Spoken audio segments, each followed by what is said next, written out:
উপর ডিপেন্ড করে বাংলাদেশ আসলে কেমন করবে সেটা থেকে বেরিয়ে আসা।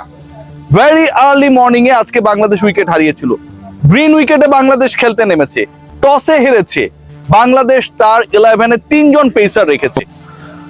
আসসালামু আলাইকুম, ওয়েলকাম করছি রিয়াসাত আজিম। ভিন্ন ধর্ম মতাদর্শে যারা শুনছেন সবার প্রতি আন্তরিক কৃতজ্ঞতা। বাংলাদেশ ঢাকা টেস্টে চালকের আসনে পাকিস্তানের বিপক্ষে বাংলাদেশ 2024-এর অগাস্টে রাওয়ালপিন্ডিতে যেখানটায় শেষ করেছিল 2026-এর মে মাসে একই দলের বিপক্ষে যেন ওখান থেকে শুরু করেছে। 301 4 উইকেটে প্রথম দিনের খেলা শেষ। যেই দলটার স্কোর ছিল এক সময় 31 রানে 2 উইকেট, সেই দল পরের 2 উইকেট হারিয়ে অ্যাড করেছে আরো 270 রান। বাংলাদেশ দলের আজকের ডমিনেন্স, বাংলাদেশ দলের আজকের কনফিডেন্স, বাংলাদেশ দলের ক্রিকেটারদের ধারাবাহিক ব্যাটিং পারফরম্যান্স, যেভাবে মিরপুরের সবুজ গালিচায়, মিরপুরের সবুজ আবু উইকেটে দেখা গেছে, সচরাচর আসলে এই চিত্রটা আমরা কম দেখি।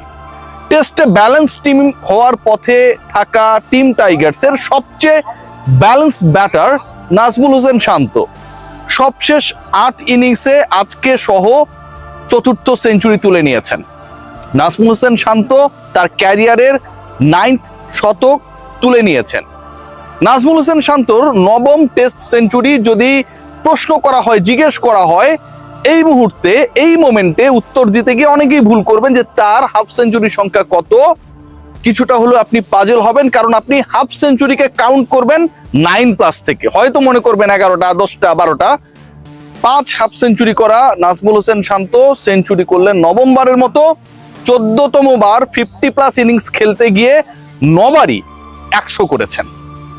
আজকের যে প্রেসার সিচুয়েশন ক্রিয়েট হয়েছিল, সেই প্রেসার সিচুয়েশনকে 3rd উইকেট পার্টনারশিপে একদমই কিক আউট করে দিয়েছেন মুমিনুল হক সৌরভ। নাজমুল হোসেন শান্ত কিন্তু সৌরভ ছড়ালেও শান্ত, মুমিনুল হক সৌরভ 9 রানের জন্য সেই সৌরভ ছড়াতে পারেন নাই। মুমিনুল দাবি করেছেন বাসায় গিয়ে বউয়ের গালি খাবেন, কারণ তিনি নার্ভাস 90-তে আউট হয়ে গেছেন।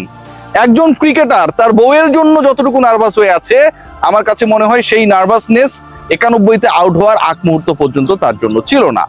এই 91 রানের ইনিংস, 200 বল খেলা, রিয়েল টেস্ট ইনিংস যাকে বলে, বিল্ড আপ যাকে বলে, এবং একই সাথে শান্তর সাথে 3rd উইকেট পার্টনারশিপে 170 অ্যাড করা, পাকিস্তানের বিপক্ষে 3rd উইকেটে বাংলাদেশের রেকর্ড পার্টনারশিপ করা, সব কিছুতে মুমিনুল থাকার পরেও শুধু ওই শতকের নামটায় তার না থাকাটা যেন আজকের সারা দিনে বাংলাদেশের সবচেয়ে বড় আক্ষেপ। নাজমুল হোসেন শান্ত তিনি খেলেছেন বিপরীত ইনিংস। মুমিনুল ছিলেন টেস্টের মূর্ত প্রতীক, নাজমুল হোসেন শান্ত ছিলেন অ্যাটাকার। মুমিনুল হক সৌরভ যেন ছিলেন ইটালিয়ান ফুটবল, আর নাজমুল হোসেন শান্ত যেন ঠিক ওই ফ্রান্স আর্জেন্টিনা যেভাবে ফাইনালটা খেলেছিল 2022-এ, সেরকম স্কোর করতে হবে, পেটাতে হবে, রান নিতে হবে, স্ট্রাইক রেট মেইনটেইন করতে হবে। অলমোস্ট 78 স্ট্রাইক রেটে ব্যাট করা নাজমুল শান্ত 2টা ছক্কা 12টা 4 মেরেছেন। কতটা ডমিনেটিং ছিলেন পুরো ইনিংসটার হাইলাইটসটা দেখলে আপনার মনে হবে, আপনি কনফিউজড হবেন that he really played a test innings or a ODI. আজকের ম্যাচে বাংলাদেশ যেভাবে খেলেছে, আজকের ম্যাচে বাংলাদেশ যেভাবে বিপদে পড়ার পর সেই বিপদ আপদকে দূরে ঠেলে পার্টনারশিপ করেছে, আজকের ম্যাচে বাংলাদেশ প্রথম দিনটা যেভাবে শেষ করেছে, তাতে ঢাকা টেস্টে বাংলাদেশের জয়টা প্রাপ্য। Too early to say, but আপনার দলের পারফরমেন্স প্রথম 3 সেশনে যেভাবে দল খেলেছে, ভুগেছে, দাঁড়িয়েছে, সেঞ্চুরি করেছে, কাছাকাছি গিয়ে আউট হয়েছে, এন্ড দেন শান্ত কিংবা মুমিনুল আউট বা শান্ত মুমিনুলের ওই পার্টনারশিপ ব্রেক হবার পরে লিটন কুমার দাস, মুশফিকুর রহিম যেভাবে অপরাজিত থেকেছে, দিন শেষ করেছে, অনেক অনেক কনফিডেন্সের জায়গা ক্রিয়েট করে। বাংলাদেশ দল আজকের এই ম্যাচ খেলার আগে সবশেষ টেস্টটা খেলেছিল 6 মাস আগে, গত বছরের নভেম্বরে। একবার ভেবে দেখুন যে এই নভেম্বরের পরে বাংলাদেশ আর কোনো টেস্ট খেলেন নাই। যেই ক্রিকেটাররা ইন্টারন্যাশনাল ক্রিকেটে শুধুমাত্রই টেস্ট খেলেন, বলতে পারি মুমিনুলের কথা, হাফ সেঞ্চুরির কাছাকাছি তিনি অপেক্ষায় রয়েছেন। কালকে হয়তো প্রথম ঘন্টায় তার অর্ধশতকটা আমরা পেয়ে যাব, অথবা মুশফিকুর রহিম। এই যে মুশফিকুর রহিমের কথা কিংবা মুমিনুল হকের কথা আমরা আলোচনা করছি, এরা খেলেই শুধু টেস্ট।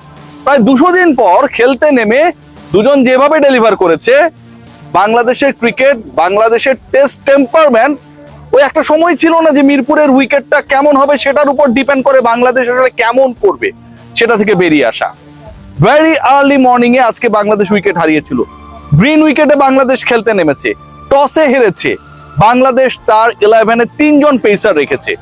জাস্ট একবার ভাবুন যে মিরপুরে খেলা হচ্ছে, অথচ সেই মিরপুরের উইকেটে you are allowing your team to play with 3 pacers. 2 জন স্পিনার 3 জন পেসার খেলছে মিরপুরের উইকেটে, সবুজ উইকেটে খেলা হচ্ছে। শুরুতে বোলাররা সুবিধা পাবে দেখে পাকিস্তান টস জেতার পরে ফিল্ডিং নিচ্ছে, বাংলাদেশ উইকেট হারানোর পরও আবার কামব্যাক করছে। যে ঘটনাগুলো আজকে ঘটেছে প্রত্যেকটাতেই আসলে মিরপুরের সাথে, হোম অফ ক্রিকেটের সাথে, এখানকার উইকেটের সাথে, বাংলাদেশের মানসিকতার সাথে। টেস্ট খেলার ক্ষেত্রে আমরা যে কাজটা করি যে স্লো অ্যান্ড লো, 3 জন স্পিনার থাকে, অথবা অনেক সময় 4 জন স্পিনারও খেলিয়ে দেওয়া যায় কিনা সেই চিন্তা থাকে।